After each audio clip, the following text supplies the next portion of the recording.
حضرت اسحاق علیہ السلام کی دعا۔ حضرت اسحاق علیہ السلام حضرت ابراہیم علیہ السلام کے بیٹے اور حضرت یعقوب علیہ السلام کے والد تھے۔ اللہ تعالیٰ نے آپ کو بھی اپنی نبوت اور علم سے نوازا۔ آپ کی زندگی میں دعا اور برکت کا بہت اہم کردار تھا۔ قرآن مجید میں آپ کا ذکر ہمیشہ نیک لوگوں اور انبیاء کے ساتھ آیا ہے۔ سب سے بڑی دعا۔ حضرت اسحاق علیہ السلام کی سب سے بڑی دعا اپنی اولاد کے لیے برکت کی دعا تھی۔ جب اللہ تعالیٰ نے آپ کو نبوت اور حکمت عطا کی تو اپنے شکر ادا کرتے ہوئے اپنی نسل کے لیے دعا کی۔ قرآن مجید میں ارشاد ہے، سورہ الصافت 113، اور ہم نے ان دونوں ابراہیم اور اسحاق اور ان کی اولاد کو برکت دی۔ دعا کا اثر۔ حضرت اسحاق علیہ السلام کی دعاؤں کا اثر یہ ہوا کہ ان کی نسل میں اللہ تعالیٰ نے انبیاء پیدا کیے۔ حضرت یعقوب علیہ السلام، حضرت یوسف علیہ السلام، اور آگے چل کر حضرت عیسیٰ علیہ السلام بھی انہی کی نسل سے تھے۔ حضرت اسحاق علیہ السلام کی دعاؤں کے پہلو۔ اپنی اولاد کے لیے ہدایت اور برکت کی دعا۔ اپنے والد حضرت ابراہیم علیہ السلام کی دعا کا سلسلہ جاری رکھنا۔ اللہ کی رحمت کو نسل در نسل جاری رہنے کی دعا۔ سبق۔ والدین کی دعا اور برکت اولاد کی زندگی کا سب سے قیمتی سرمایہ ہے۔ انبیاء ہمیشہ اپنی نسل اور امت کے لیے دعا کرتے رہے۔ ہمیں بھی چاہیے کہ ہم صرف اپنے لیے نہیں بلکہ اپنی آنے والی نسلوں کے لیے بھی ہدایت اور برکت کی دعا مانگیں۔ حضرت اسحاق علیہ السلام کی دعا ہمیں یہ سبق دیتی ہے کہ حقیقی وراثت صرف مال نہیں بلکہ دعاؤں اور برکتوں کا تسلسل ہے۔ حضرت اسحاق علیہ السلام کی دعا۔ حضرت اسحاق علیہ السلام حضرت ابراہیم علیہ السلام کے بیٹے اور حضرت یعقوب علیہ السلام کے والد تھے۔ اللہ تعالیٰ نے آپ کو بھی اپنی نبوت اور علم سے نوازا۔ آپ کی زندگی میں دعا اور برکت کا بہت اہم کردار تھا۔ قرآن مجید میں آپ کا ذکر ہمیشہ نیک لوگوں اور انبیاء کے ساتھ آیا ہے۔ سب سے بڑی دعا۔ حضرت اسحاق علیہ السلام کی سب سے بڑی دعا اپنی اولاد کے لیے برکت کی دعا تھی۔ جب اللہ تعالیٰ نے آپ کو نبوت اور حکمت عطا کی تو اپنے شکر ادا کرتے ہوئے اپنی نسل کے لیے دعا کی۔ قرآن مجید میں ارشاد ہے، سورہ الصافت 113، اور ہم نے ان دونوں ابراہیم اور اسحاق اور ان کی اولاد کو برکت دی۔ دعا کا اثر۔ حضرت اسحاق علیہ السلام کی دعاؤں کا اثر یہ ہوا کہ ان کی نسل میں اللہ تعالیٰ نے انبیاء پیدا کیے۔ حضرت یعقوب علیہ السلام، حضرت یوسف علیہ السلام، اور آگے چل کر حضرت عیسیٰ علیہ السلام بھی انہی کی نسل سے تھے۔ حضرت اسحاق علیہ السلام کی دعاؤں کے پہلو۔ اپنی اولاد کے لیے ہدایت اور برکت کی دعا۔ اپنے والد حضرت ابراہیم علیہ السلام کی دعا کا سلسلہ جاری رکھنا۔ اللہ کی رحمت کو نسل در نسل جاری رہنے کی دعا۔ سبق۔ والدین کی دعا اور برکت اولاد کی زندگی کا سب سے قیمتی سرمایہ ہے۔ انبیاء ہمیشہ اپنی نسل اور امت کے لیے دعا کرتے رہے۔ ہمیں بھی چاہیے کہ ہم صرف اپنے لیے نہیں بلکہ اپنی آنے والی نسلوں کے لیے بھی ہدایت اور برکت کی دعا مانگیں۔ حضرت اسحاق علیہ السلام کی دعا ہمیں یہ سبق دیتی ہے کہ حقیقی وراثت صرف مال نہیں بلکہ دعاؤں اور برکتوں کا تسلسل ہے۔ حضرت یعقوب علیہ السلام کا صبر۔ حضرت یعقوب علیہ السلام حضرت اسحاق علیہ السلام کے بیٹے اور حضرت ابراہیم علیہ السلام کے پوتے تھے۔ اللہ تعالیٰ نے آپ کو بھی اپنی نبوت سے نوازا۔ آپ کی زندگی کا سب سے بڑا امتحان تھا اپنے پیارے بیٹے حضرت یوسف علیہ السلام سے جدائی۔ یوسف علیہ السلام سے جدائی۔ حضرت یعقوب علیہ السلام اپنے بیٹے یوسف علیہ السلام سے بے پناہ محبت کرتے تھے، لیکن یوسف علیہ السلام کے بھائی حسد کرنے لگے۔ ایک دن انہوں نے یوسف علیہ السلام کو قریب کے ایک کنویں میں ڈال دیا اور واپس آ کر اپنے والد سے جھوٹ بولا، اے ابا جان، بھیڑیا یوسف کو کھا گیا۔ وہ یوسف علیہ السلام کا خون آلود قمیص بھی لے آئے۔ حضرت یعقوب علیہ السلام سمجھ گئے کہ یہ سچ نہیں ہے۔ دکھ کا سمندر۔ اپنے پیارے بیٹے سے جدا ہو کر حضرت یعقوب علیہ السلام کا دل غم سے بھر گیا، لیکن انہوں نے کبھی اللہ سے شکو نہیں کیا، بس یہی کہا، فیسے بر جمل والو الماستے اینا ویل مایا تسفاونے۔ یعنی بہترین صبر یہی ہے۔ جو کچھ تم بیان کرتے ہو اس پر میں اللہ ہی سے مدد مانگتا ہوں۔ یوسف علیہ السلام کی یاد میں دن رات روتے روتے ان کی آنکھیں سفید اندھی ہو گئیں۔ صبر کا میٹھا پھل۔ سالوں بعد جب یوسف علیہ السلام مصر کے وزیر بن گئے تو انہوں نے اپنے والد اور سب گھر والوں کو بلا لیا۔ اس لمحے یوسف علیہ السلام نے اپنے والد سے کہا، ابا جان، یہ میرا وہ خواب پورا ہو گیا جو میں نے بچپن میں دیکھا تھا۔ حضرت یعقوب علیہ السلام کا صبر رنگ لایا اور اللہ نے انہیں ان کا بیٹا دوبارہ عطا کر دیا۔ سبق: صبر کا پھل ہمیشہ میٹھا ہوتا ہے۔ ہر مصیبت میں اللہ پر بھروسہ رکھو، وہی بہترین مددگار ہے۔ اللہ اپنے بندوں کو آزماتا ہے لیکن صبر کرنے والوں کو کبھی بے نجات نہیں چھوڑتا۔ حضرت یعقوب علیہ السلام کا صبر ہمیں یہ سکھاتا ہے کہ زندگی میں چاہے کتنا بھی دکھ ہو ہمیشہ اللہ سے امید اور صبر کا دامن تھامے رکھنا چاہیے۔ حضرت یعقوب علیہ السلام کا صبر۔ حضرت یعقوب علیہ السلام حضرت اسحاق علیہ السلام کے بیٹے اور حضرت ابراہیم علیہ السلام کے پوتے تھے۔ اللہ تعالیٰ نے آپ کو بھی اپنی نبوت سے نوازا۔ آپ کی زندگی کا سب سے بڑا امتحان تھا اپنے پیارے بیٹے حضرت یوسف علیہ السلام سے جدائی۔ یوسف علیہ السلام سے جدائی۔ حضرت یعقوب علیہ السلام اپنے بیٹے یوسف علیہ السلام سے بے پناہ محبت کرتے تھے، لیکن یوسف علیہ السلام کے بھائی حسد کرنے لگے۔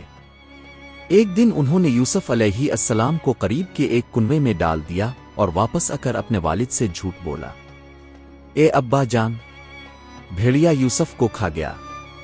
وہ یوسف علیہ السلام کا خون آلود قمیص بھی لے آئے۔ حضرت یعقوب علیہ السلام سمجھ گئے کہ یہ سچ نہیں ہے۔ دکھ کا سمندر۔ اپنے پیارے بیٹے سے جدا ہو کر حضرت یعقوب علیہ السلام کا دل غم سے بھر گیا، لیکن انہوں نے کبھی اللہ سے شکو نہیں کیا، بس یہی کہا، فیسبر جم والویا الماست عینا ویل مایا تسفاونے، یعنی بہترین صبر یہی ہے۔ جو کچھ تم بیان کرتے ہو اس پر میں اللہ ہی سے مدد مانگتا ہوں۔ یوسف علیہ السلام کی یاد میں دن رات روتے روتے ان کی آنکھیں سفید اندھی ہو گئیں۔ صبر کا میٹھا پھل۔ سالوں بعد جب یوسف علیہ السلام مصر کے وزیر بن گئے تو انہوں نے اپنے والد اور سب گھر والوں کو بلا لیا۔ اس لمحے یوسف علیہ السلام نے اپنے والد سے کہا، ابا جان، یہ میرا وہ خواب پورا ہو گیا جو میں نے بچپن میں دیکھا تھا۔ حضرت یعقوب علیہ السلام کا صبر رنگ لایا اور اللہ نے انہیں ان کا بیٹا دوبارہ عطا کر دیا۔ سبق: صبر کا پھل ہمیشہ میٹھا ہوتا ہے۔ ہر مصیبت میں اللہ پر بھروسہ رکھو، وہی بہترین مددگار ہے۔ اللہ اپنے بندوں کو آزماتا ہے لیکن صبر کرنے والوں کو کبھی بے نجات نہیں چھوڑتا۔ حضرت یعقوب علیہ السلام کا صبر ہمیں یہ سکھاتا ہے کہ زندگی میں چاہے کتنا بھی دکھ ہو ہمیشہ اللہ سے امید اور صبر کا دامن تھامے رکھنا چاہیے۔ حضرت یونس علیہ السلام کا صبر مچھلی کے پیٹ میں۔ حضرت یونس علیہ السلام اللہ کے عظیم نبی تھے۔ اللہ تعالیٰ نے انہیں ایک بستی والوں کی طرف بھیجا تاکہ وہ شرک اور گناہوں کو چھوڑ کر صرف اللہ کی عبادت کرے۔ قوم کا انکار۔ حضرت یونس علیہ السلام نے اپنی قوم کو اللہ کا پیغام سنایا مگر وہ نہ مانے۔ انہوں نے انکار کیا اور مذاق اڑایا۔ حضرت یونس علیہ السلام ناراض ہو کر اپنی قوم کو چھوڑ کر نکل گئے، حالانکہ اللہ کا حکم ابھی نہیں آیا تھا۔ سمندر کا طوفان۔ سفر کے دوران جب وہ ایک کشتی میں سوار تھے تو سمندر میں طوفان آ گیا۔ لوگوں نے کہا، یہ عذاب کسی کی وجہ سے آیا ہے۔ قرا ڈالا گیا اور نام حضرت یونس علیہ السلام کا نکلا۔ انہوں نے خود کو سمندر میں ڈال دیا تو اللہ کے حکم سے ایک بڑی مچھلی نے انہیں نگل لیا۔ مچھلی کے پیٹ میں۔ مچھلی کے پیٹ میں اندھیرا ہی اندھیرا تھا، اوپر سمندر کا اندھیرا، پھر رات کا اندھیرا، اور پھر مچھلی کے پیٹ کا اندھیرا۔ ایسے میں حضرت یونس علیہ السلام نے صبر کیا اور اللہ سے دعا کی، لالے لانت سبحانو نونت من الظلمین، تیرے سوا کوئی معبود نہیں تو پاک ہے، بے شک میں ہی ظلم کرنے والوں میں سے تھا۔ اللہ کی رحمت۔ اللہ تعالیٰ نے ان کی دعا قبول فرمائی۔ مچھلی نے انہیں ساحل پر الفاگل دیا۔ اللہ نے ان کے لیے ایک درخت آگا دیا تاکہ وہ سائے اور خوراک پا سکے۔